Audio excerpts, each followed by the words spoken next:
Right, well, joining us now is Marcel van Loo, who's a senior partner at Ernst & Young in Amsterdam. Let's get back down to reality, if we may, Marcel. The banks are raising money left, right and centre across Europe to pay back all kinds of government loans and government stakes. Is this the right thing to do? Is it far too premature? Would it be better for the governments to hold stakes for longer so we encourage more responsible banking? Well, good morning. Well, clearly, it's clear that banks will have to increase capital in the future, and we have seen banks, like you indicated, we have seen banks been successful in issuing rights, and also successful recently in selling off non-core assets. We clearly think timing is of the essence, because economic recovery is very fragile, and if banks are forced to have more capital, and also not only more capital but capital of better quality, that is common equity and returned earnings, that will have a negative impact on their capacity of lending and hence on economic recovery. When will we see the regulators actually showing their teeth, and actually we see rules on banking and the size of banks and the capital required? When will we see this actually hit the financial institutions and they have to make a move on this? Because if we're looking for global coordination rather than just European coordination at least, it's going to take years, isn't it, sir?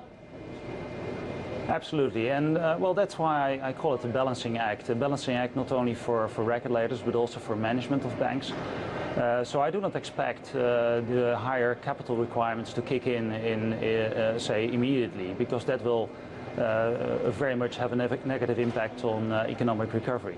I think so far, we're very impressed about the speed of the international coordinated reaction on the financial crisis. But so far there's been a lot of talking, and however, although we would like to see the international coordinated action to continue in the future, we will also see a lot of countries take individual action. And that's why, as Ernst & Young, we are co-organizing the Amsterdam Financial Forum, where we hope that with speakers like Trichet, Cruz, Stephen Hester and Neil Ferguson, we'll have a further debate, and a further debate towards real action on how to shape the finance in the future. Marcel, I think, in that session it might be useful to ask some of these people what has made the difference between those who have been saved and those who have been abandoned to their fate. Because the reality is here, before we can really start reshaping the new rules, we have to deal with what's left of the crisis. And you are over there in the Netherlands, DSB Bank, run on the bank. This is a bank that has no rescue and appears as though it is not going to be saved. And we see lots of regional banks in the United States continuing still to have problems. And governments have been very selective about who has been saved and who has been abandoned here. I wonder if you'd care to just comment on that point. It still seems we have a lot of this crisis to blow through yet. Oh, absolutely. I think economic recovery is very fragile, and banking is a matter of trust. Banking in essence, and that's why also new liquidity rules are very important, banking in essence is the transformation of liquidity from short-term to long-term. And clearly governments are looking at their options, and clearly they're not able and not willing to put tax money in to save all banks. That's quite clear.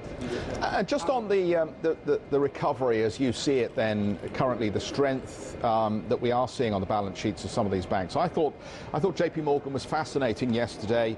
Not only did we get a write-up of some of the assets to the tune of $400 million, but we saw a doubling of consumer charge-offs to around the $7 billion mark, and an admission that they're probably going to lose about $1 billion or so in credit card losses for the first and second quarters here. So again, at a consumer level, we still seem to have a lot of distress that hasn't been recognized in these banks yet. Yeah, you're absolutely right. I think what you see now is that investment banks do better. Basically because there are better spreads and maybe there's less competition. Clearly we have seen now the real economy, the economic crisis hitting the real economy first, companies really deleveraging, and now of course consumers. And consumers will become increasingly in problems because of increased unemployment. So we're absolutely not out of the economic crisis yet, and like I said before, the recovery is very fragile. Marcel, thank you so much for your time, and best of luck with your event. Marcel van Loo, Senior Partner at Ernst & Young.